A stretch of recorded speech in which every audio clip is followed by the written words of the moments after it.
Okay, in the bottom left here in the blue is Best. And up in the purple-pink, we've got our Terran player, Tengu. Excellent. Oh, man. And I love to see him in magenta. That's the best Terran color. It's actually funny because, like, most of the Terran players I know actually try to get magenta. It's actually like a race to magenta. Like, I played Terror in a LAN tournament in Thailand recently, and we were both racing to magenta. And then the first 2 games, like, we each lost with magenta, and then we decided it was cursed and then stopped. But yeah, it looks fantastic on the Terran pieces. Yes, some colors for the different factions look better than others. What's your favorite Protoss color? Shift tab tab. Here's what I do, Artosis. Yeah. This is actually the smart play. You just hit Shift tab tab twice, and then you're teal and they're red, and you can always see them on the mini map. Okay. It makes it easier. So if you hit Shift tab once, they're red on the mini map, and that's what I do every game. But if I were to hit Shift tab, my life would be dull and boring because it would always be teal versus red. I like to have a variety of color stasis. Oh, see, I don't want that. I do not want. I want to have them be red, and I want me to be green. I think especially in the mirror matchups, there's certain units that it's not as, you know, the where the colors are on the units is not as obvious, but I find, like, with me being green and them being red, it's very easy to distinguish. Yeah, so that's my play. No, it is a useful thing, especially if, you know, on certain maps, certain colors blend in more, right? Like the green grass versus the dark green that you can choose. The green grass that exists on snow maps, man, you can blend in. It's like camouflage. So, like, sometimes I'll use that on certain maps and certain colors, but I do like to have a variety of it since I play so much. I think a lot of people might not know about that, by the way. There's a lot of these inputs that people don't realize are a thing. A lot of people don't know that the spacebar key will bring you to the last action that happened on your side of the map. Yeah. Yeah, that actually, whatever your last thing was, I actually do end up using that almost every game. And, yeah, that's a funny one because I didn't even really realize that. And then I was watching my older brother play against computers, and he was using it to go grab stuff that finished. And I was like, damn, that's pretty smart, actually. And I started using that. Yeah, I should try to start using it. A lot of people don't use it, actually. Yeah. I remember seeing Froz at a tournament use it. And he kept into the spacebar, and I was like, what? Wait, what does that do? Is that a... I remember asking people at a LAN, I'm like, what is that? And everybody else also didn't know that I asked. It was just him that was using it. Oh, that's funny. It's a pretty advanced way to play. Well, let's take a look at this game. It is looking like it's probably a factory expansion here from Tengu. Best did get a first scout off on Tengu, but it wasn't super fast. Did a little bit of harassment, pulled that probe out. And Tengu, he's going to get a second scout. He is doing that end scout to check the close spawns. And we'll find Best just doing a very normal build here. The Dragoon is just about to pop out, so he is going to sacrifice the SCV to check if range was started. Gets that vision, but Best actually instantly sends the Dragoon across the map. And so this is going to probably trigger Tengu to make his bunker first. Yeah, he's going to come in here with some pressure. Moving shot play, by the way. People have gotten so good at this with probes and drones. Yeah. You're chasing something and you just keep using the moving shot. It's a lot trickier to do, especially when you're trying to, like, juggle a bunch of tasks. But it's going to be Nexus being thrown down here. The Dragoon's going to come in here for the contain. So once the SCV is killed, it's going to be completely darkened map. He runs up with that Dragoon, by the way, because he wants to confirm and click on that command center and just make sure that you're actually expanding. Yeah, you definitely need to check that because that's like a little trick, especially if the bunker is too far forward. You got to run by it and check if there's any sort of a command center there. Now, Citadel going down here for Best. Wow, that is not something that I expected. You know what? This is kind of a tricky play for Best to go directly into Dark Templars. It's not that popular. Like, I mean, at lower levels, you see more Dark Templar rushes because it's kind of like an easy free win sometimes. But at higher levels, like, basically every Terran will generally open with mines. Everyone knows the timings. Oh my god, it's a Dark Templar drop. ET drop. Dude. Okay. Wow. Oh, I was on the same page as you. I thought, because I have tried doing, like, the DT, first fast expand, where if you're both on, like, the same side of the map, so you're in close positions, I'll try to just do, like, the walking DT rush. I think we saw Mini do this against, is it Light? or no, maybe rush. I'm getting all my finals mixed up here, but Yeah. we've seen it happen a couple times, and when it works, I'm always amazed because it never works when I do it. Yeah. The DT drop, this is very strong. This is it's high risk, high reward. You have to be very careful to not lose the shuttle in the DTs, and you're also a little bit vulnerable to certain harasses and attacks while you're doing this. Mm-hmm. Like, if you try to do this play and he were to, like, let's say, do a vulture drop, you get in a lot of trouble. Oh, yeah. As long as they do have, like, turrets up, right? Like, you have to hit your turret timing with this. And not just that, you have to have your units in position, which is really, really important. Because if you drop 2 DTs out of the shuttle, which is generally what a DT drop is, it's pretty rare to see more than 2 DTs. They will kill a turret in just a few swipes. It's like 3 swipes from 2 DTs erases the turret. It's like 5 hits I think it's total. 4, yeah. Yeah, it's like 40. It's like 4 hits and it burns down or something. Yeah, it's fast. Yeah, I mean, with 2 DTs, fast. it's like it goes so fast. And also, it's 2 DT swipes to kill an SCV. So when you have 2 DTs coming out, one SCV is making a turret, you just whack, it's gone. Yep. But and just as an aside, because I wanted to mention this earlier and I almost forgot. I want to see how he segues from this, because a lot of people like 2 base Arbiter. I've seen other plays as well. I've even seen people go into Reaver or Carrier. So let's just see where he goes. I'm really interested in exploring a longer game if this doesn't end too soon. Now, his turret setup is very sparse. He's got 1 in the main, but all of his buildings are pretty close together. He's laying some mines out, which might be super, super helpful. Sieges a tank here. He's going to find out it's DTs in just a second. And the top of his base doesn't really have anything. He drops a DT out. Oh, man, perfect angle here. Look at this. Going after that fast armory, that is pain.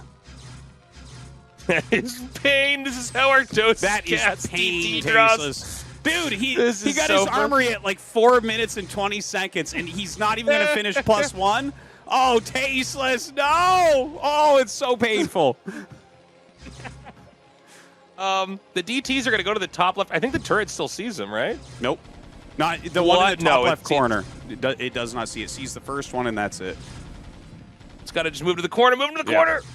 Dude. Yes. Oh. You know what? No, it sees him. Hold on. Yeah, no, it sees that one. Now, he will sneak out with this one. I call this successful still. It's not completely successful. It's not as much damage as he probably wanted with it, because sometimes you'll actually do so much damage the game's almost over. It's not like that here, but Tengu did go for a very fast armory. And if you go for, like, upgrade Terran or, like, a super fast armory build and it dies, like, you've given up a lot to go for that build. Right? Like, that's too bad he lost that DT. Sorry, Artosis, go ahead. Oh, tasteless. We're watching the You could DTs. see this is a Terran and a Protoss player. Invisible men. They kill the fast armory before the upgrade finishes, and then he finally loses the DT after like 3 turrets have been canceled and depots died. You're like, oh, that's too bad he lost that DT when I'm trying to explain why the upgrade Terran is now screwed. Oh my god. Oh my god, the bias here. People accuse me of being biased. It's you, tasteless. Yeah, I mean, if you could keep that DT alive longer, it can do so much more. It's wild. Like, getting the armory is big. Obviously, the longer you can keep any of this stuff alive, the better. But the fact that Terran isn't forced to make a scanner is huge. That DT is not killed off. Because otherwise, you got to stop. You have to push out with turrets. Like, everything just sort of gets slowed down. Yeah. And it is, by the way, the Arbiter tech. So, you know, if you've been watching ASL for the last few years, you might think Arbiter tech is kind of rare. And it's sort of funny because Arbiter tech used to be like the only thing that anybody ever did in this matchup. Yeah. And when I came back, I was trying it. It was nowhere near as good as like a lot of the speed shuttle stuff that you see people doing now. The reason, look, and it's still good. It's always going to be good. But the problem is that, besides obviously having a huge cloaked army that Terran has to scan to even engage with, Stasis can freeze up huge amounts of tanks. The problem is really good Terrans are just very good at EMPing the Arbiter. And then it's like, well, this Arbiter doesn't really help your fight at all. You know, it attacks slowly. You could try to run away. But if an Arbiter's EMP'd, it's shut down. Now, why is he going Arbiter here? Because he went for DT drop. And this is the most easy tech line to take after a DT drop. Yeah. To go right into that Arbiter and try to take a fight. And you use these DTs. See these scans that are being forced out with the DTs? That's going to make the Arbiter stronger later on. Absolutely. It's a good follow-up play for a lot of reasons. You see Best here actually eliminating multiple tanks, shutting down turrets and all that. So he's doing a very good job of slowing Tengu right now. Tengu is playing pretty poised considering the amount of damage he's taken already. But another thing I want to mention about this is just like the theory behind what you want to do. I think Arbiter might come back into style a little bit because against Arbiter, you actually want to expand a bit faster because the Protoss army doesn't really have power until the Arbiter is out. It's just kind of like a weak gateway army. Whereas like a Reaver opener, you're like, okay, I have to go 5 factories because I might just die if I try to expand quickly. So the fact that you DT drop and really slow this expansion, then go Arbiter, kind of really plays against what the theory of Terran is supposed to be. So I really do like that as a follow-up. And Best has done a very good job of kind of slowing him down and keeping him back. Look at this, the 4th base with very good timing here from Best. I do like his position, but again, Tengu is playing very solidly. It doesn't seem like he's overly panicked or anything. He's playing a good game, for sure. He's getting that Science Vessel tech. I don't know how easy the 12 o'clock spot is to take for Terran. It looks like it's close, but I feel like it's actually deceptively far away or where Terran wants to try to like stretch out and claim, you know? Yeah, there are spots to build turrets out there. So like in a position like this, 100% that would be my 4th base. And I think that that's probably where Tengu will take it. Otherwise, you know, you'd want to expand south and you can't really do that. It's too close to Best. So we'll see if he ends up taking it. I think against Arbiter, 100% that's the right choice. Like, I don't think he's... If Tengu were to win this game, in my opinion, this game would have to go to at least 25 minutes. Like, you don't have any timing in the next few minutes here. He took too much damage. You know, Best is going to have a really big army. It's going to be hard to push across the map. So I feel like he is going to need to take that 4th. He is going to have to, like, kind of turret push over, make a minefield, you know, secure himself against recalls and all that. Wow, that scan doesn't really show everything. Wow. Keep in mind, most players are doing, like, shuttles with Templars now, with Storm. So, like, if he sees that, he might not know about the Arbiter. You would always suspect it when you see DTs early on because the Templar tech was just made that quickly. Now, Best has done a lot of these busts that I almost can't wrap my head around, and we may have one coming up here now. He has enough for recall. He would be doing a stasis bust if he had 100 energy, but if he's at 150, like he is now, this could be a setup for recall. If you can find a kind of weird path to fly in from, and I think we're looking at one right now, no. Dude, he can get right into the main. Look at this. Oh, that's this is insane. Such a funny angle. Just go over the bunker. The bunker can't shoot down an Arbiter. This is hilarious. This is so strong, man. Oh, my God. Crazy. Yeah, this is really tough to clean up quickly. But Tengu's coming back. Tengu has a ton of supply, just to make this clear. Like, he has macroed his ass off this game. Now, again, an armory goes down, so really painful there. We don't know if that was +1 armor or +2 attack. He will end up killing this army, but it slows him down greatly. And you can see Best is setting up his 5th base in the bottom right. This is not just some damage from Best, but it's also buying time. So it does buy time. One of the issues that people have talked about with the recall play is like really good Terrans, they're not losing, like especially tanks when these kind of things happen. Yeah. The Protoss just bleeds off his army. My take on this, by the way, if you want to, like as a Terran player, just never lose to Arbiters, just make both armories your natural. Yes. You can't recall there and kill that. Because the thing that Protoss fear the most are the upgrades. But if you make like see the armory that's over there, I guess in theory, if you had 2 armories there, you could recall on top of that. But you know what I'm saying? It's the main is always the target because it's hard for Terran to get back up into. Yeah, if you recall in the natural, though, like the army is so close, it clears it really, really quickly. So it's like a balance of like buying time, because then it doesn't buy as much time. You just like attack, move your natural, and it kills it. It's going up the ramp that takes a long time for Terran. Exactly. So right now, Best has all of the bottom of the map. Later on, the top right is going to be probably the focal point of this game. Tasteless. We have another big recall coming in here. I got to say, where are these science vessels? I know he made the tech. Oh! He got it. And that is the problem with the Arbiter tech. It's not easy to do, by the way. The Arbiter can dodge it if you play correctly. But now the amount of time it takes for another recall to be in the game, like, literally Terran can just come out and start to fight the Protoss. It won't be the easiest fight, but like I don't see Psystorm right now. I see Zealots and Dragoons. Yeah, I know the Terran's not that upgraded. I mean, it's not the perfect world here, Terran, but this is, in my experience with going Arbiter and from all the stuff I've watched, this is the scary part if you're Protoss and you get caught with that EMP. Yeah, that was a very important moment. If he had gotten that recall off, that would be, I mean, it doesn't end the game, but it slows Tengu so much that it's going to be really hard to do anything. But he's making his 4th base on location. Tengu has a huge amount of supply, 170 right now, and yeah, Best has 5 bases. But if Tengu can secure the center from here, this becomes like a real game. And Best is going to have to go into Psystorm, as you mentioned. Like that's an important follow-up nowadays to Arbiter. A lot of times in the past, people would just go Arbiter plus Gateway units. But nowadays, you do have to get Psystorm with that as well. You can't just run around like, you know, some sort of Gateway man ape, you know, attack moving every single position, hitting recalls. You also need those high templates. And we see he does have a few out now. So Best continuing his tech forward. You used to actually get a second Stargate and try to go double Arbiter, and I think you can do that eventually, but I feel like if you try to do that right away, it's, I don't know, it gets weird. You like stasis a lot of stuff, and then I think the Storm is a must. It just seems like we've really fleshed that out. You also can go for carriers on this, but you have to be upgrading the carriers, like the air weapons, the whole time. So, and if they're really smart, they can click on your Arbiter and check for that. If you try to go carriers behind this and you don't have them upgraded, the Goliaths will be way too strong and just kill them. Yeah, I think the carrier transition is kind of cheesy in a way, because it's like if Terran identifies that that's happening, they wait for you to do like a suicide recall, and then they attack move instantly, because they know that you're like trying to waste supply to open up for carrier, because you have to play maxed basically with Arbiter. You can't save over supply to sneak out some carriers here.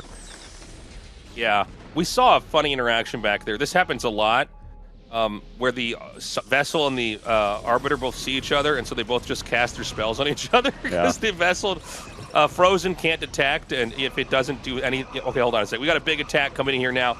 Now, the Zealots are actually coming at such an angle. They're really drawing these tank shots down on this. Tengu, I got to say, that was a really good hold. It was what we did lose a couple of tanks, but he did drive him back. Oh, these Zealots. Dude, that's the second cancel on the 4th. This is brutal. Yeah. Tengu has really been trying to make that on location. If he had just started it over at his natural and floated it over, like, it would already be mining. But unfortunately, he's now canceled it twice. You can see he's starting to go dry. He's only got 1-1 upgrades here at almost 18 minutes and 3 base. So, like, a lot of things have gone well for Tengu, and he's still macroing well. He's still doing a good job.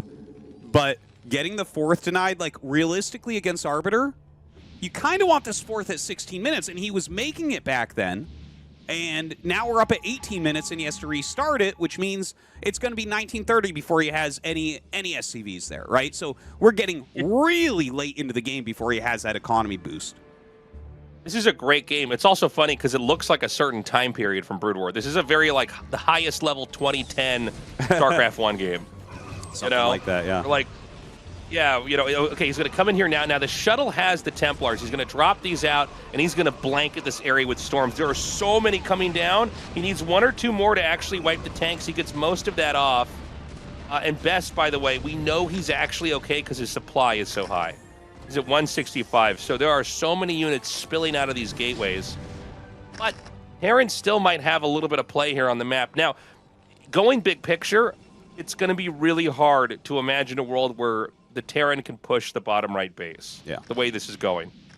But Terran could try to take the top right base. Yeah. This is still favored for the Protoss, but there's a period where if the Protoss can't get control of the top right quadrant, because this is a 4-player map, if you can't control that last starting location, that's the way Terran can win. I don't know if we need to go look at that from this direction yet, but I feel like this is not a game Terran could take with a push. Absolutely, you're correct on that.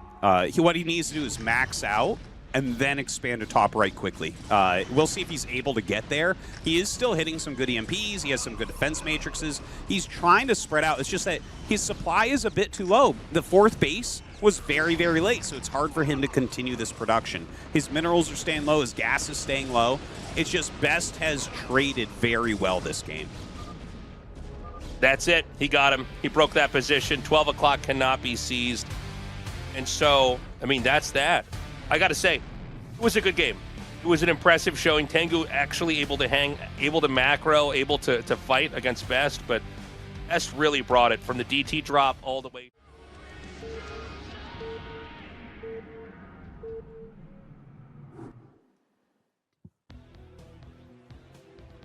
Okay, action in the bottom left, and Sock in the top right. We're on the same map again that we just casted on. And you know we've hyped up Best quite a bit, but I'm honestly expecting Action to get out of this group first. Yeah. What about you, Artosis? Yeah, no, I think that's pretty fair. But it is a tough road for Action as well because like I could see Sock beating him, and Best of course can beat Action, but Action is an unbelievably strong player. Like he's not quite hero level, but I feel like he's another version of hero where it's like hero's almost always round of 4, and then Action is like almost always round of 8. You know? Yeah, 100%. So Sock, this guy has been streaming for a long time.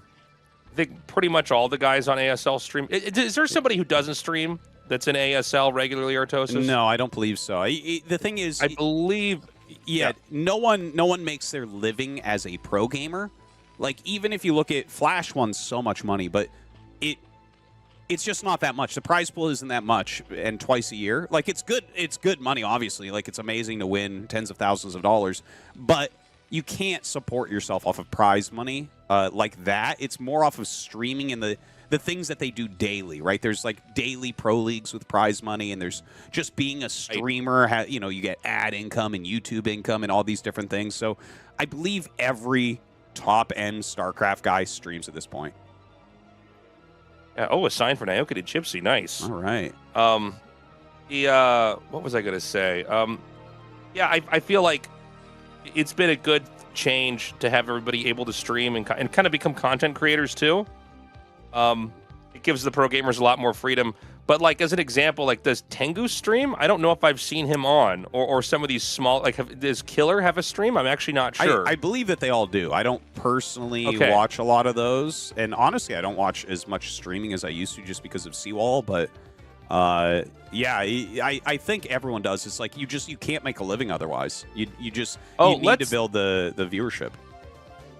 Let's actually do a little mention of that too, because that's a tool a lot of people could use. There's a website called CWAL.gg,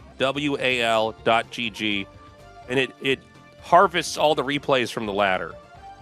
So you can get on there and you can find, and by the way, the top people on the ladder are the people in ASL. They're sometimes not on their own IDs or they're using Smurf accounts, but if you want to learn in a really hands-on way, you could just download those replays and look at those, and it's a great tool to study. Greatest resource really in the history of the game. It's unbelievable. Yes. Yeah. And yeah, I mean, I use that a lot nowadays, and that's part of the, you know, I feel like so much more prepared for ASL since that came out. Because like I'd watch as many of the games on the streams as possible, but now that I can literally just go check exactly what they're doing in their ladder practice, it's a different level. Yeah. And you know, there are custom games and everything like that, but a lot of the ladder games are where people are labbing out stuff and trying out things. Yep. So it's a pretty good way to kind of get a taste for where each player is actually at. Mm-hmm. So in this game, we've got Terran going for an expand onto the low ground. Link's chasing this SCV. Zerg is going for, I'm assuming, just Spire play on layer. I liked the layout of the Marines, by the way, at Sock's entrance. Where if you peek, it might look like there's one, when there's actually a second, and then that's chained to a third. I guess if you try to run by with 1 or 2 Zerglings, he can punish that pretty hard. Like, you might think, like, oh, is this like a factory or something I should scout? And then you run up, and the Zergling dies before it can get anywhere. So that is kind of cool. Right. It is kind of neat. And, of course, if the Overlord tries to peek out, he has them in line to all shoot at the same time and try to push that back with heavy damage.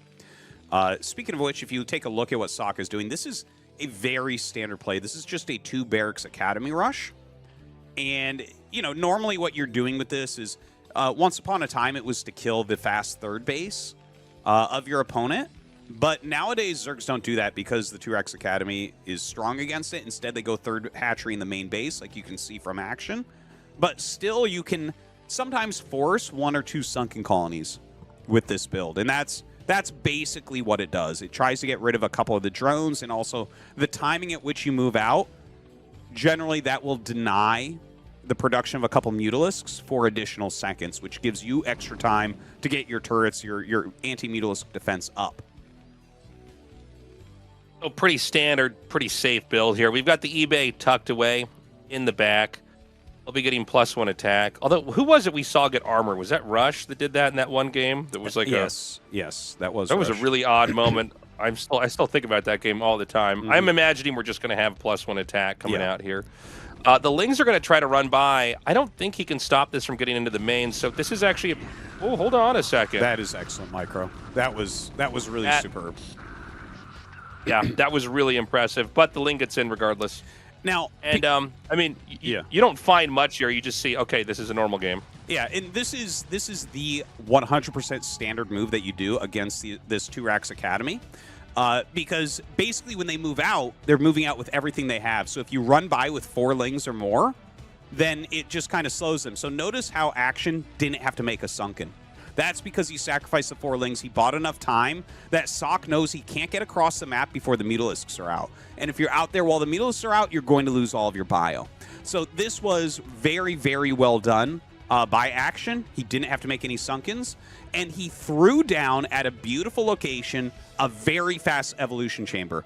So it is quite likely that we will see Action go into Crazy Zerg, and he is one of the best Crazy Zerg players in the world.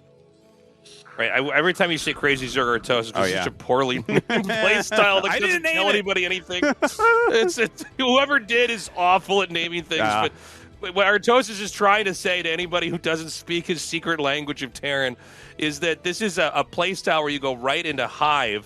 You have tons of Cracklings. You have tons of Ultralisks. And obviously Defilers are a factor as well. We have seen players use Queens. I think that was like a thing like 3 or 4 years ago. Although I haven't seen it as of late. Yeah, it's not really used anymore very often, but it's basically just a rush to +2 carapace. You skip Lurkers and Defilers, and that's why it's called Crazy, because it's like, what? You can win without Lurkers and Defilers? Yeah, you get a ton of Ultralisks, and that's exactly what it looks like Action's going for. We can't tell 100% yet, and Sock is actually getting an add-on here for his factory. Now, okay, so this makes a bit more sense because he's going Valkyries. So he'll be going for Valkyries plus siege tanks, and that's reasonable, but he has to, if this is Crazy Zerg, he probably has to win this game off of 2 base with a very fast push. Right, so the mutas are coming out now, and I mean, he's actually kind of drilled a little bit of a hole over here. He could start to use these glaives. Those are connecting onto the SCVs, and that damage is chaining up into the mineral line. He's going to have to come back. You know, the Zerg taking this base that's just right at the 3rd, almost like it's a PVZ. That's a pretty long travel distance here. So, you know, Action can really use these mutas and just keep lodging attacks here. And there's no real easy place for Terran to come back out and try to hit this different location. Yeah, if you go Crazy Zerg, I think a move like that's really good. You don't get any defensive advantage by taking, like, a main base where you would put Lurkers up a ramp. You don't get anything with that. So having a base that's closer by makes it harder for Terran to do something like drop it and get away with that. So I really like the play from Action. It really does look like Crazy Zerg. We don't see a Hydralisk Den or anything. You know, it's just that +1 carapace that's on the way. So it really looks like that's what it is. But Sock, if he's realized what's going on, he has to throw down extra barracks. Maybe he wants to try a tank push, but he has to like really macro very hard to be able to win. Look at these Lings. This is just enough that he probably has to go back. He's not going to go back. Okay, so this is enough Lings. This will kill whatever comes out of the barracks. Look, it's not an easy decision. I'm not trying to be hard on Sock. Oh, he had a couple more Marines back there. Okay, he will be able to save this. He fractured off a couple more.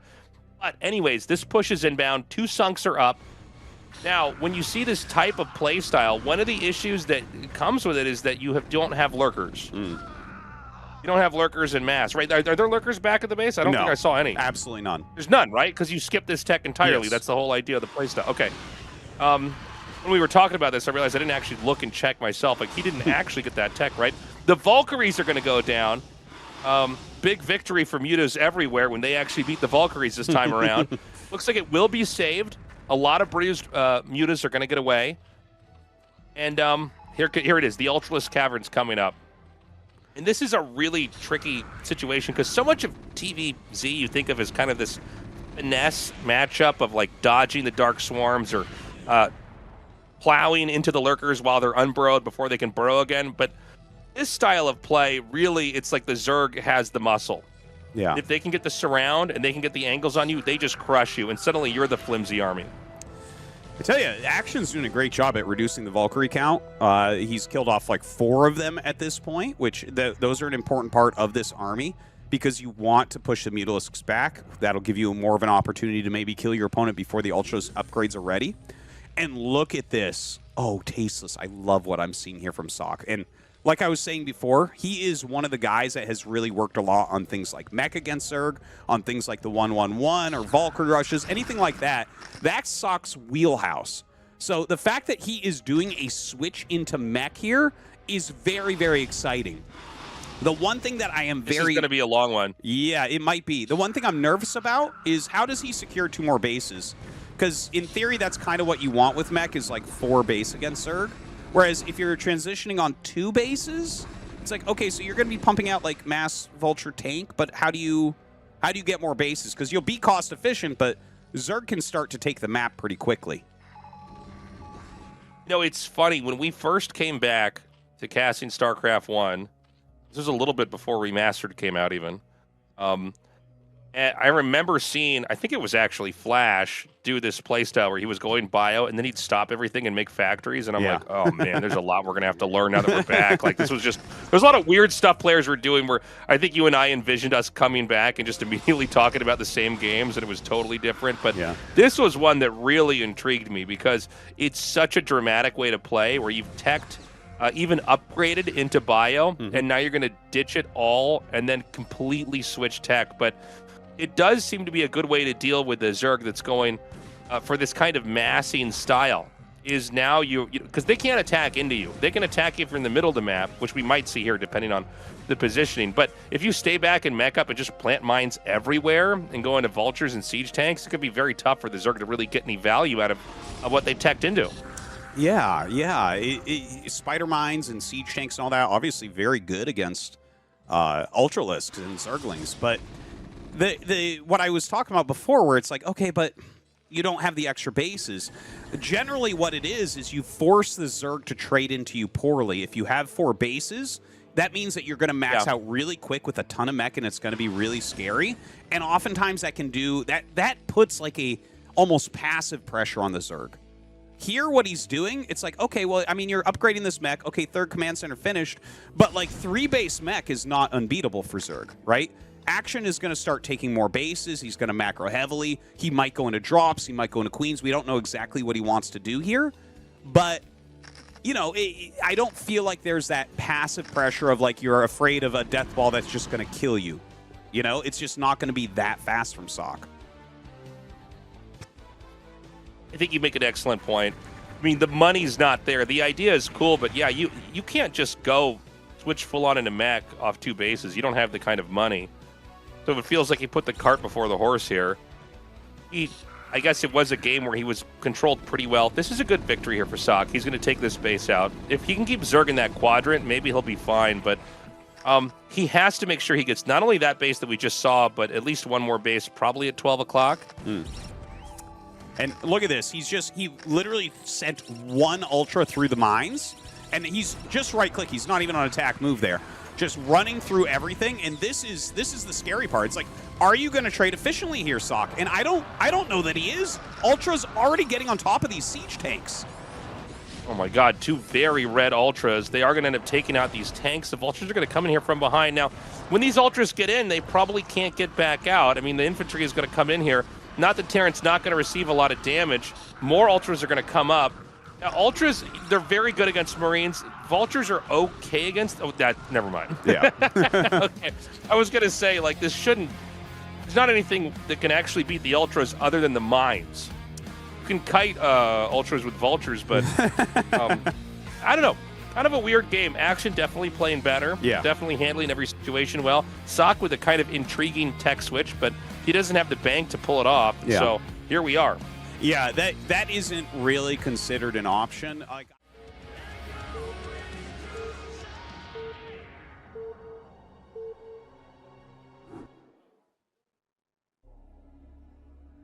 Okay, we have both players hugging the left side of the map. Action here on the bottom, and Best here in the top. Before we get into this cast, we just want to say, guys, all the love on Patreon. We appreciate you guys so much. If you haven't signed up already and you want to support us, we would encourage you to go to patreon.com/ASL English. Every season has been incredible, but every off season that we have, the Patreon dips back down. We have to build it back up. So if you're one of those people, we hope to earn your support. Yeah, thank you so much, guys. It's really, really appreciated. Keeping Brood War alive, and hopefully we'll be able to do this forever. So thank you very much to everyone who has signed up. And if you haven't and you want to check it out, that is patreon.com/ASL English. And of course, you get the secret Tastosis podcast. Don't tell anyone. That's right. We talked about some secrets on that podcast just recently. Yeah. The last one for Group C. So yeah, guys. We love you. We appreciate you. Thanks for the support. In this game, we've got the probe headed down right now. This looks like it's probably going to be a forge opening because he scouted after Pylon. He is going to find action right away, which means there are some opportunities. I don't know about cannon rushes or any of that kind of stuff on this map specifically, but if we were going to have him, it would be in a situation like this one. Oh, yeah. Best is actually he's a cannon rusher, man. He's one of the only guys that does it kind of regularly still. So wouldn't mind seeing him try something like that. Of course, we can see that action as he sees the probe come down. He's just like throws that spawning pool down, whether that was the plan or not. Best's going to continue to harass with this probe, but don't think he'll get too much done.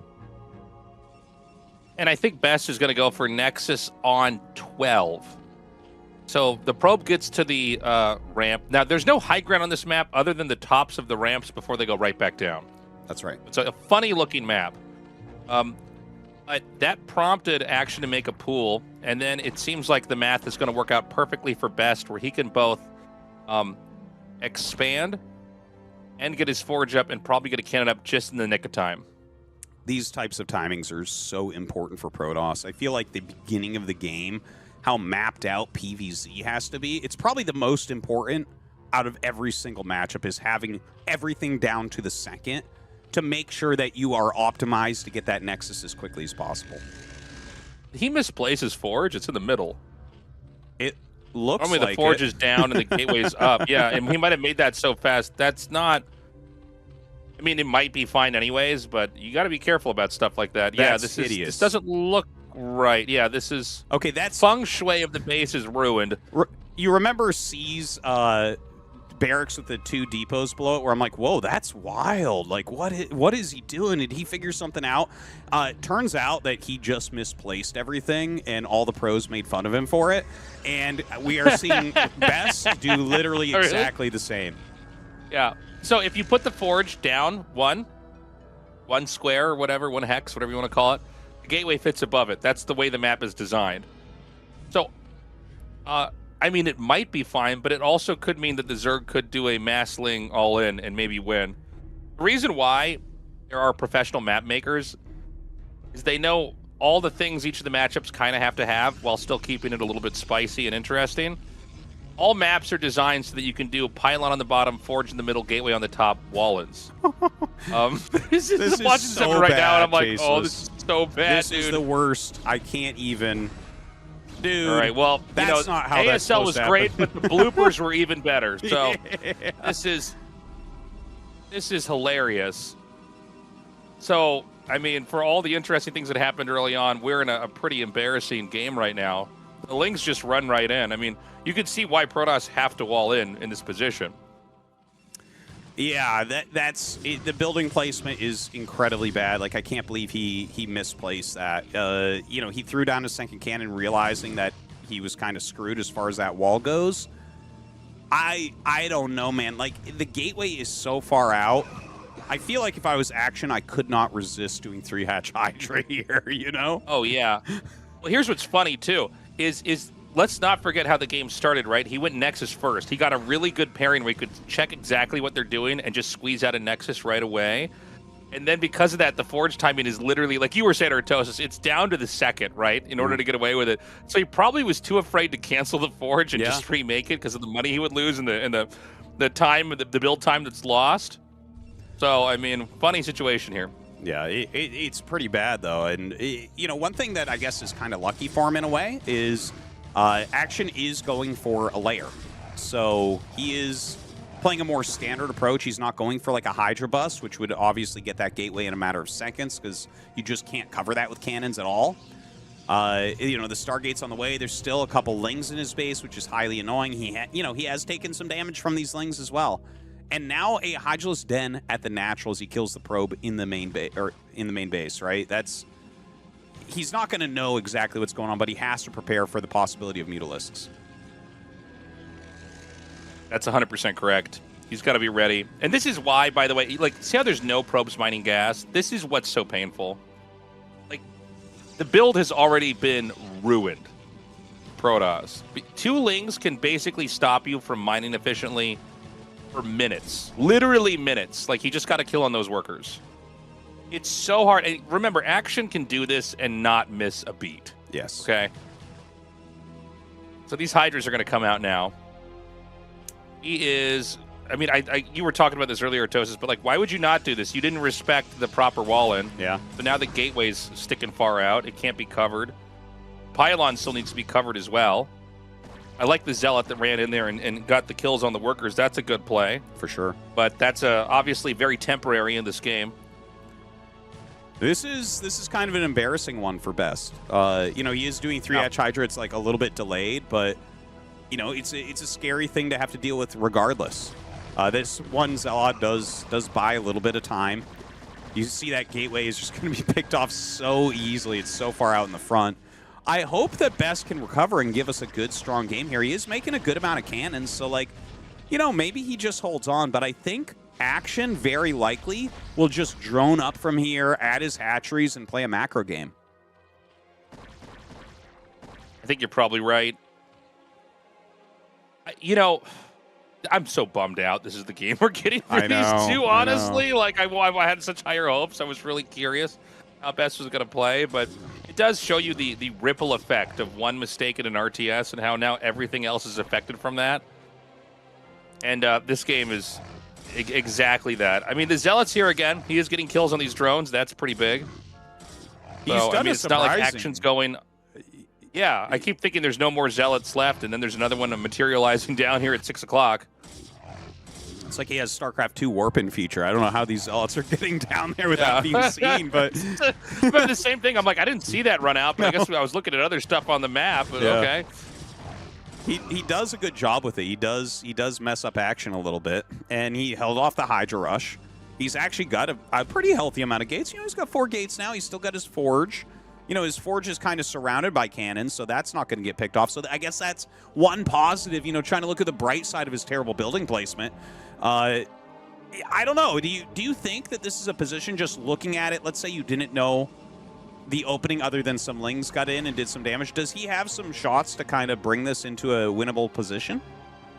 Well, Zerg didn't do the greediest macro build either, right? Yeah. I mean, you know, this is a game that's not really what you practice, right? Yeah. Like, this is more like, oh, he put his Forge there? Hold on a second. And, you know, I think it's Action trying to intuit what's maybe the best way to punish this, because when you get people this good, these mistakes just don't happen. Like, it's crazy rare, guys, to see this happen in an ASL match. Just bad building placement. Twice a season.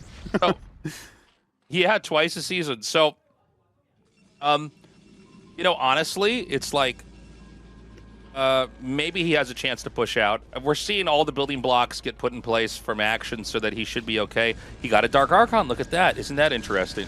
You were talking about that before. Best is probably the #1 user of Dark Archons in the pro scene.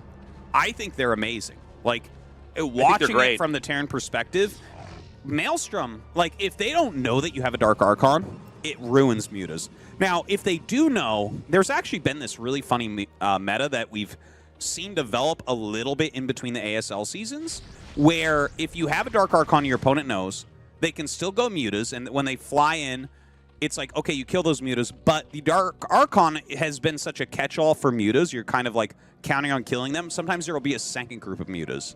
And there's actually been a few games played at the pro level where like there will be a hidden second Dark Archon because they know the second group of mutas is coming. What? Yes. Oh, I haven't actually seen this. Yeah. I'm out of the loop on this. Now that's wild because, you know, I guess the truth is once you see the mutas come in, you're not like, is that 5 or is that 11? You know what I mean? Like how many mutas is there? You just go for it. Or I suppose, yeah, you could just get, because usually the muta number, it's like 5 or 6 to kill the Templars. But yeah, I guess you could make a second batch. That's wild to me. What I like about this kind of play is that if he does, now here's the thing, he's actually not going for mutas, by the way. This is Lurker tech. There's Scourge out here, so it's not going to catch what he wanted. But I think if you're in one of these games where the Zerg is going to try to win like that, it's a good catch-all. And look, there's functionality from the Dark Archon in other ways. Like, if there's a big group of Hydras, you can catch that. If there's Lurkers that are on the move, you can grab a bunch of them. They can't burrow. Mm-hmm. It's definitely a very useful spell, and even without mutas there, it will be useful. Tasteless, this is 11 gates. We always talk about how 8 gates is perfect macro off 2 bases. Explain, please. He's got so many gateways. Well, yeah, he's like all in. Basically, you can go up to 9 and eventually 11 if you stop making workers. Yeah. He's expanding crazy late. You go up to 8 gateways if you're playing normally. Yeah. But I guess this is not a normal game. Well, things have certainly gone wrong, so I don't judge him for wanting to go. By the way, that's the only high ground that you see is right on the top of those ramps. Right. But yeah, I don't blame him for doing something kind of risky. In fact, I like this. I actually quite like this as an idea where it's like, no, we're going to make sure we have 0 minerals and as many units as possible because the macro of Action is super scary. It's kind of similar to Best. Action is kind of like Best as Zerg. He can do everything. His macro is unreal. The later you get in the game, the less likely you're going to beat Action. Action's got this big group. It's slowly moving across the map. I think he wants to try to set up a counterattack. I'm looking at this, man. This looks so bad for Protoss right now. Like, where do you attack? Dude, I don't know. It's a good question. I don't see anywhere that it feels like you can attack. Maybe you hope he attacks you so you can kill his army. Yeah, maybe this is the right number of Hydras to send through here, by the way. This is enough to kill these cannons off. When I saw this map initially, I thought, oh, well, now Lurkers can't really go on the high ground and burrow up there. But apparently they can. They just do it in this small strip. Yeah. So that's still a problem. Counterattack is ready to come in. There's a lot of cannons there from that early Hydra bust, so you just got to be careful with that. He has 2 Maelstroms. Okay, he throws them both down there immediately, and that's pretty worthwhile, right? He kills an Overlord in like 7. No, not quite 7. He doesn't quite get those last couple, but 6 Hydras and an Overlord for a couple Dark Archon spells. Not bad for the cost of kind of 3 DTs when you count in Maelstrom as a cost, but yeah, he's defending pretty well. Like, he's zoning back and forth here, and Action's not able to break in yet. Nice Ice Storms are coming down. Zerg's got to be careful. I mean, this is kind of the only thing that Protoss can hope for is you just start attacking into him. These narrow angles where you've got Psystorm and Dragoons, right? So Action might be wanting to end this a little bit too soon. Maybe he didn't imagine that the 3rd base could be taken. He's a little bit uncomfortable here. But, yeah, I mean, Protoss is just going to sit back and power up. It does seem like no matter which way you try to run out of your base, by the way, Zerg can run in from one of these 2 angles and counterattack something. It'll be interesting to see as the game develops where exactly they go. Push here from the Lurkers. Dude, Action just won't stop. He's doing exactly as you described, like 2 groups. Yeah. And he keeps on attacking, but Best is... Like, these are pretty close together. His Storms are really on point. He's got a lot of Dragoons. He's got a lot of Observers. I think Best is defending more than well enough. Look at the supply differential now. I agree. That was just weird from Action. I don't think it was his... You know, when the Protoss is on 3 bases, this is where you got to get back and get ready for their attack. Instead, he's feeding into him. And now maybe Best can actually pull this. I mean, he's coming across the map with a lot. There's definitely enough Zealots that they can just beat down these Hydras. Now the Dragoons are on the high ground. Wow. So this is just getting worse. There's almost another Maelstrom here available right now from the Dark Archons. They're going to burrow, and immediately one lurker is just killed. Dude, amazing. Dude, that's it. What? That was so cool. That was cool, but that's just a strange game overall. It was a strange game. It was odd. It's like we got to get Mulder and Scully on that. I can't understand that game. That's a paranormal.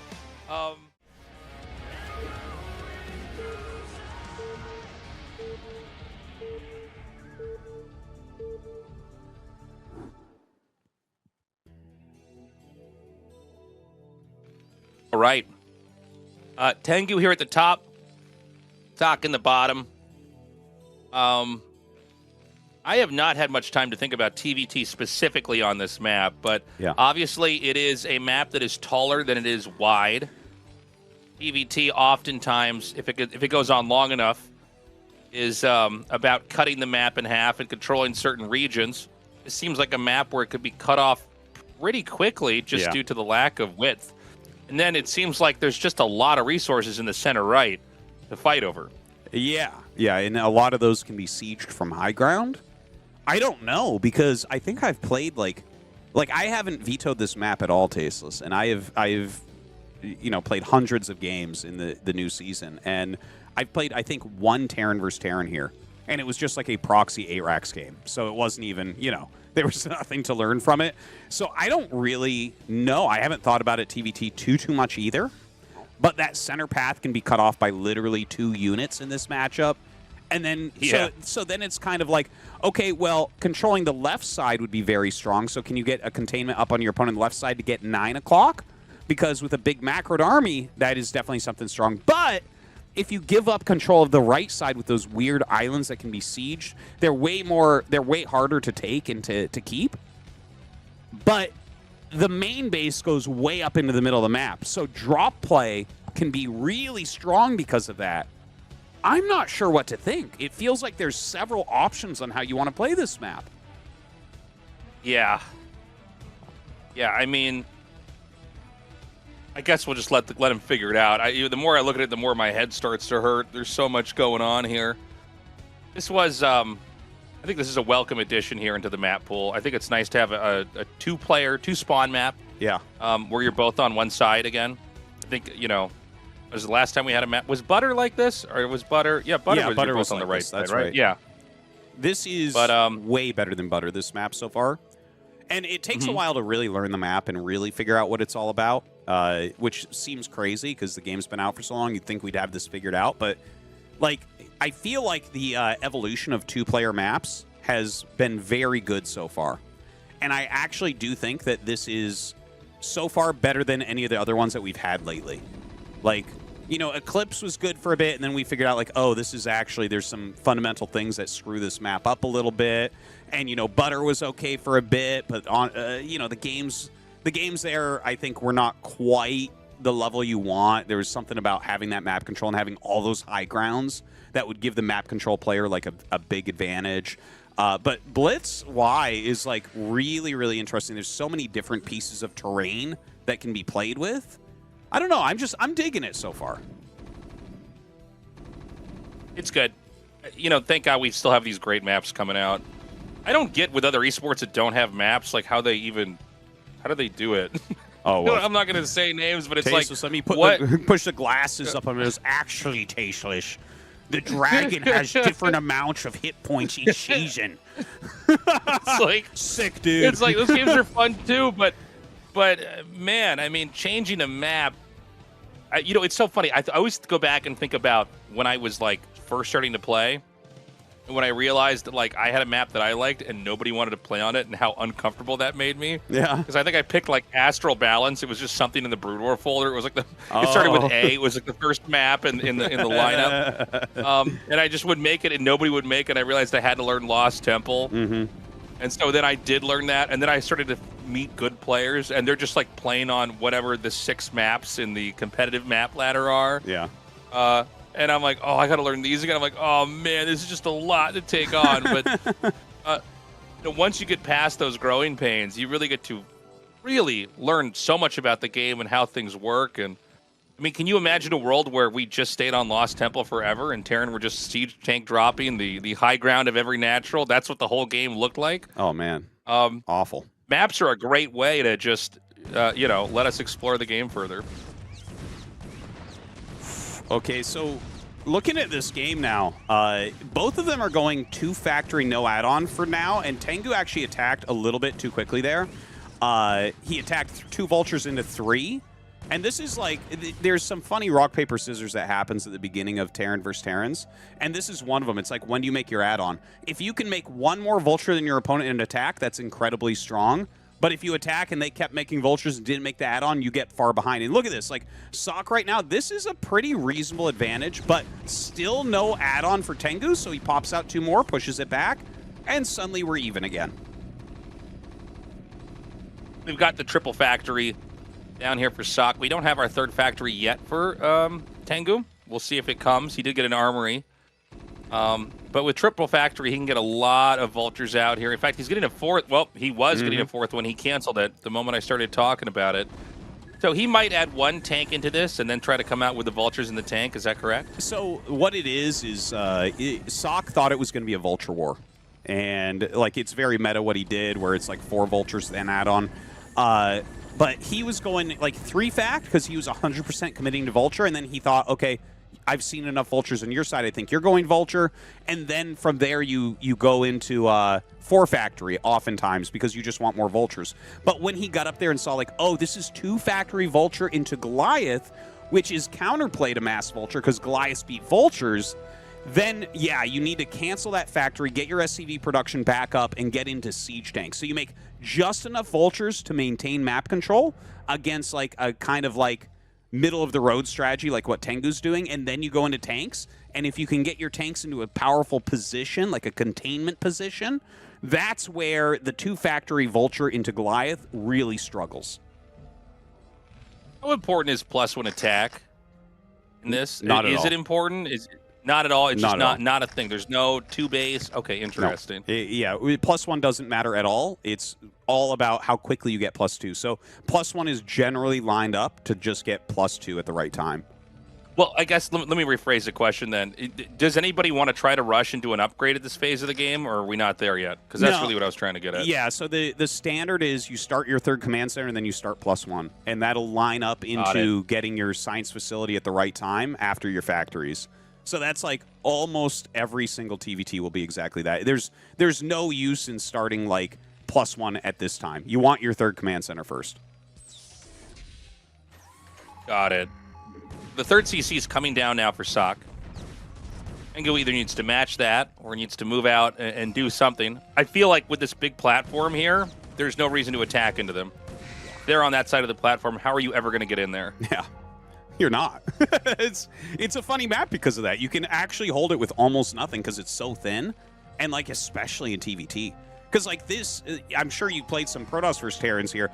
In the beginning of the game, like the early portions, like the first 8 minutes or so, that little path is Terrans. Like they, siege tanks sieged up there. You can't really attack through. They can come out of it.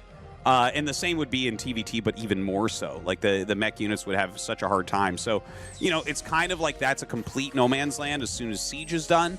So now here's the question. Like, do you play like a more aggressive game that's drop oriented? Or do you play a more macro oriented game where you're trying to take the left side of the map? Yeah.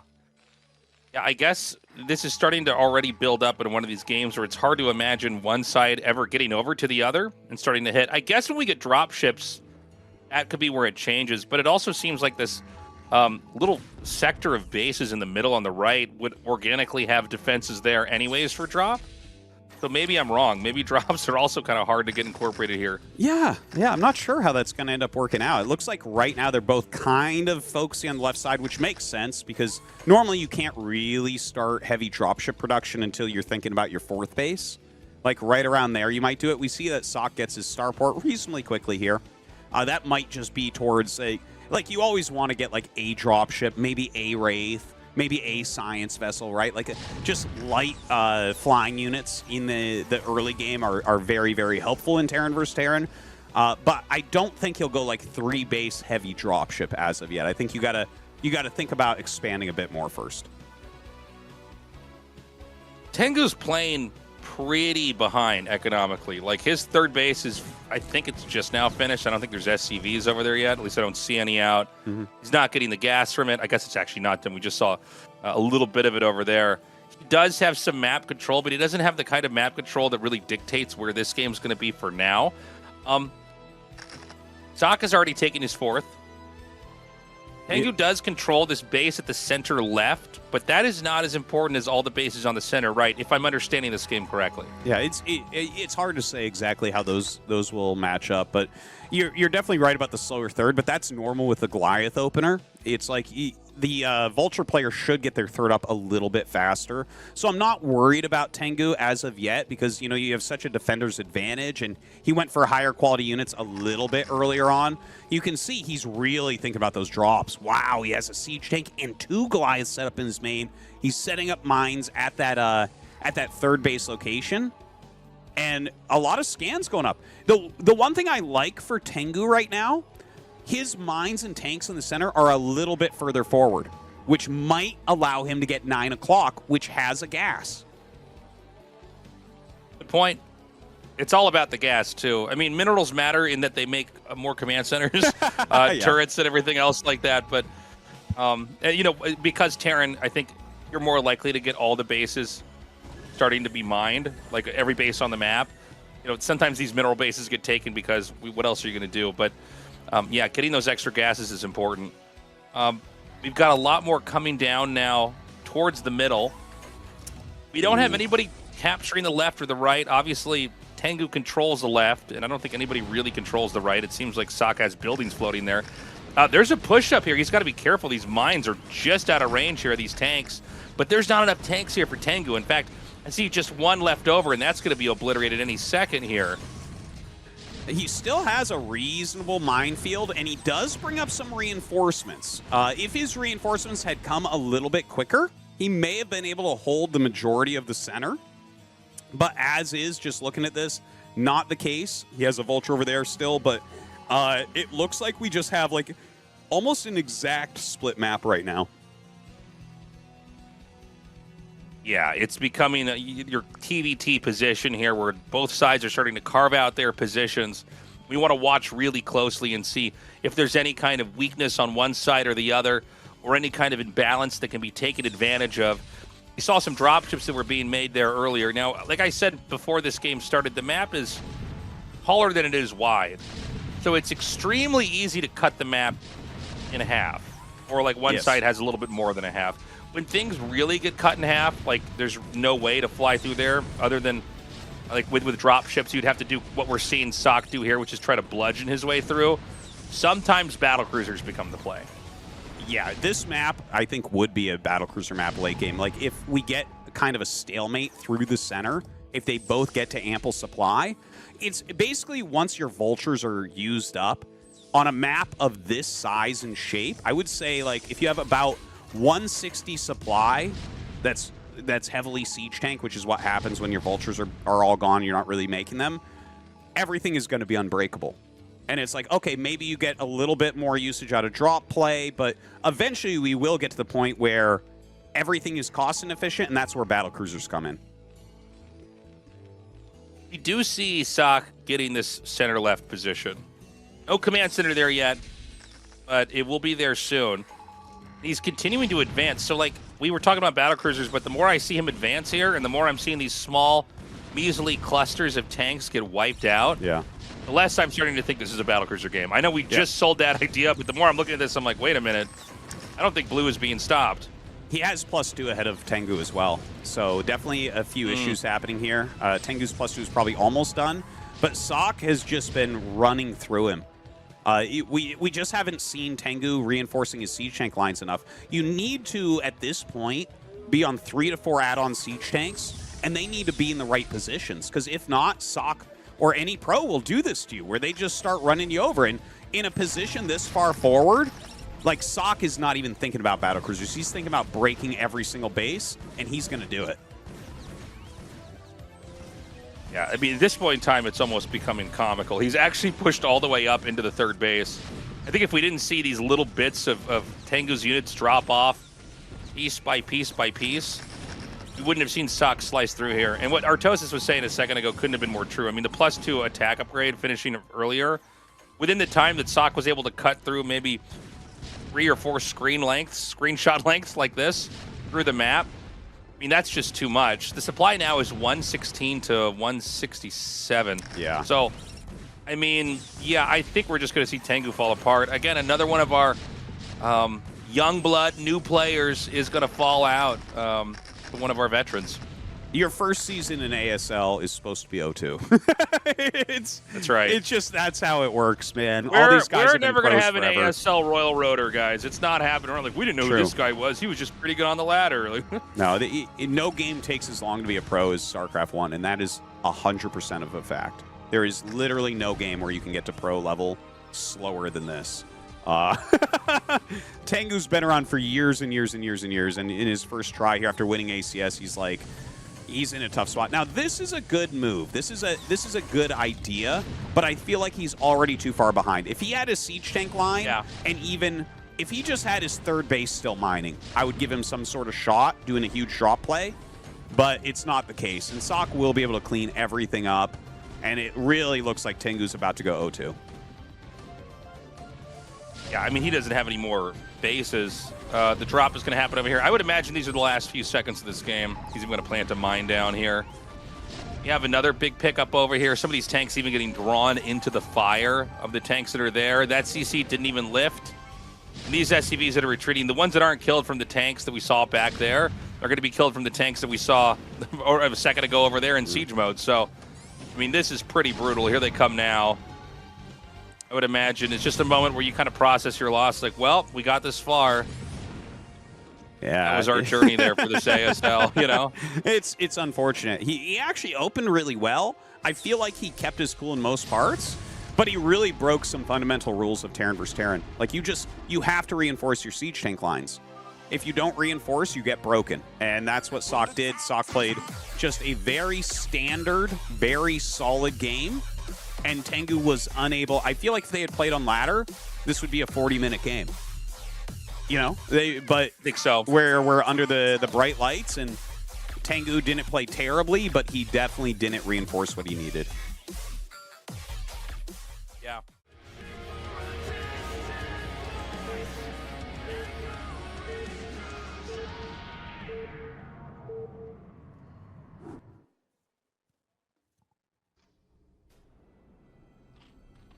Okay.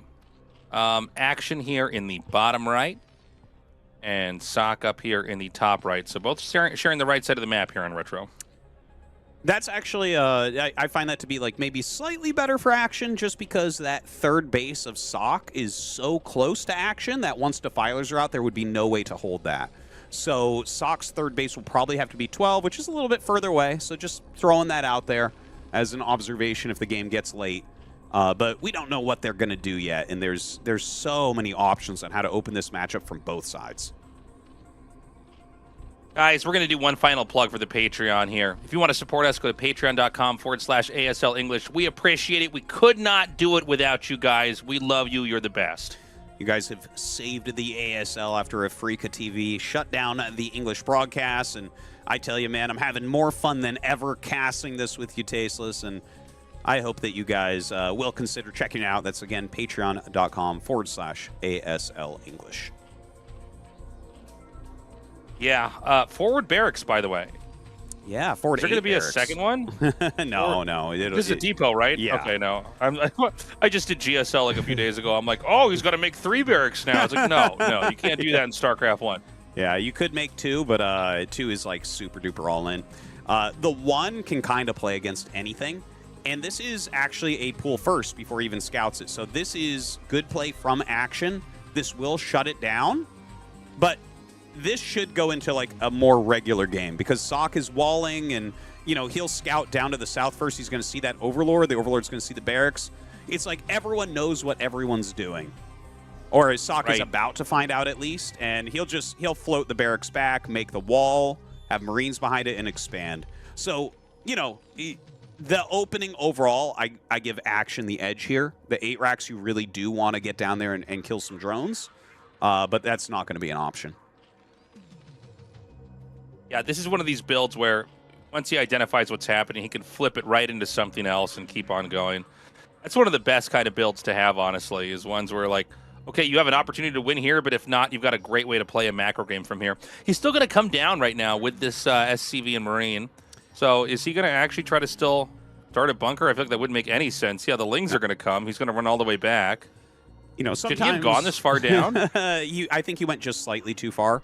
He is bringing up the second Marine. He was looking at this and trying to figure out how many Lings are going to be made. Because a lot of times when you go for that pool first, you know your opponent's not going to come, so you might make just like 2 Lings, for instance. But here, like, he actually forced extra Lings because of that Marine walking down, right? The Overlord saw the Marines, and action goes 6 Lings. 6 Lings is worthless here, right? So he forced basically 2 more Lings than you should have made. So that's, you know, that little moves like this make a big difference at this level. No, in retrospect, I really like it.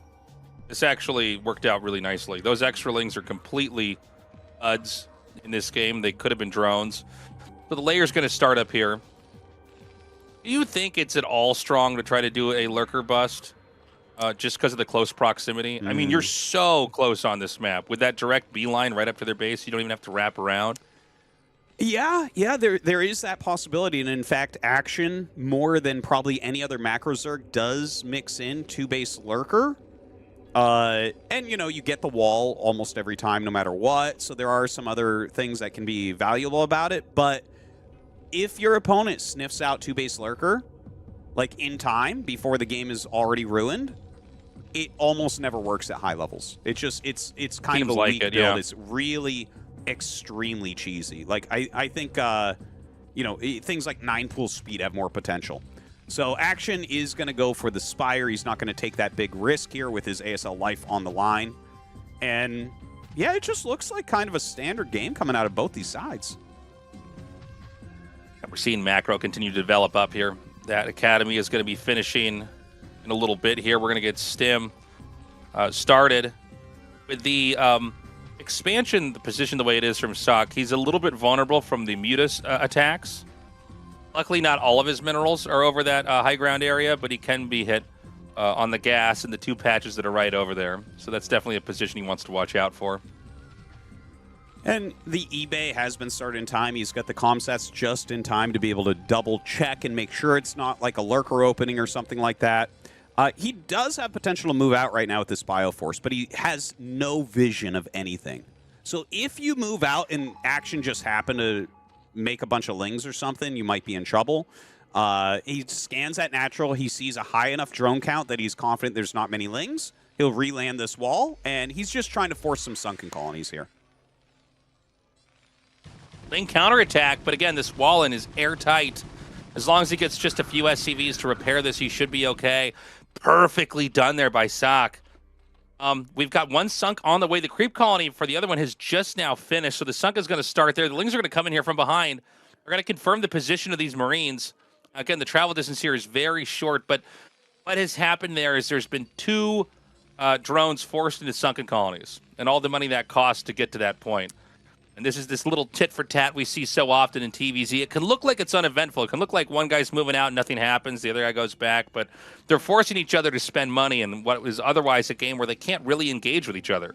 Yeah, Sock has actually done such a good job with his pressures. The fact that he forced a couple early Lings that maybe shouldn't have been made, and now he forced 2 Sunkens and is following it up with 4 Barracks. This is like a pretty modern thing that we're seeing, where it's like, okay, you've already gotten the drone count down a bit. Now we're going to go heavy Marine Medic. It won't have +1 that quickly, but he will have range, and he'll continue to apply pressure like this. So, like, Sock is doing a very good job of making this hard on action, but action hasn't flinched yet. Yeah, the Mutas are going to come in here. They're going to try to tear down these turrets. If you lose control of this position, it's hard to move back out on the map until these turrets are finished. You know, Marines, they get killed so quickly when they die. Anything Terran dies immediately when it spawns from its building if there's stuff there, but Marines, like, more so than anything else.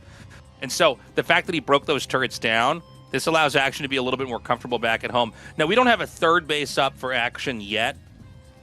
That will inevitably come unless he makes this game very strange, like we're to Tech into Guardians or something, which I don't think he's going to do. But The turrets should be done up there. I think Sock can finally try to move back out again. Yeah, he's trying to have this forward group, and with those turrets up as well as the rallies, I think he's going to be fine in the main base. He does have to watch out. Like, Action's going towards the main mineral line, and there's not a lot of turrets here. And that's a hard position to get in with your Marines. But that was an instant repair from Sock. So he buys some time, gets additional damage with this Marine Medic, but does have to pull it back. You can see Action has so many mutas here, he can still deal a lot of damage. Okay, the mutas are coming through here now, doing a lot of kills onto those SCVs. No gas going to be mined for the time being. Hold position going to have to be used. We have more and more Mutalisks being made. Did we check, is armor being upgraded? Or has it already been upgraded yet? Or is attack? Because I'm seeing so many more mutas than you normally keep making, right? I mean, sometimes we see them cut off. The Queen's Nest has gone down here. Maybe we are actually going to have Hive Tech right away, Artosis. Well, I think what he's doing here is he's saying this was a failed 8 racks. You went 4 barracks afterwards. And so Action is just trying to abuse with mutas. Like, he is trying to say, okay, my mobility is super strong. I can deal damage to you. And the one hidden damage thing that we have here, like, Sock has good supply. It looks like Action is really low on bases, and these are problems. But and he does get that +1 as well. The one, like, hidden damage is we don't have a factory yet. The factory was supposed to start a minute and a half ago, and we just don't have it. And a lot of that is this pressure that Action is putting onto Sock. Well, what about Guardians, then? If he doesn't have a factory, he doesn't have a starport. He doesn't have a starport, he doesn't have Wraiths. I mean, there's nothing you could do against Guardians here, right? Yeah, Guardians could be good. You kind of have to rush to them. I almost think it would be better to just make Lurkers and send them up for a containment, because you're not going to have any tanks to get out. So if you get 4 Lurkers out in the front, the Marines can't bust it. It's impossible. And look at this. He goes up into the main base. He's killing so many SCVs. There's no mining at the natural. Sock has a huge army out the map looking for a third that does not exist. Yeah. I mean, you could see Terran, sometimes they look so robust and so untouchable and resilient, and then you have games like this where it's like, oh man, they're pretty weak actually with the right amount of damage coming out here. You know, Sock can't even really defend himself on 2 bases. I'd be curious, by the way, what the full SCV count is. We had a lot of workers killed off in this game. It's pretty bad, man.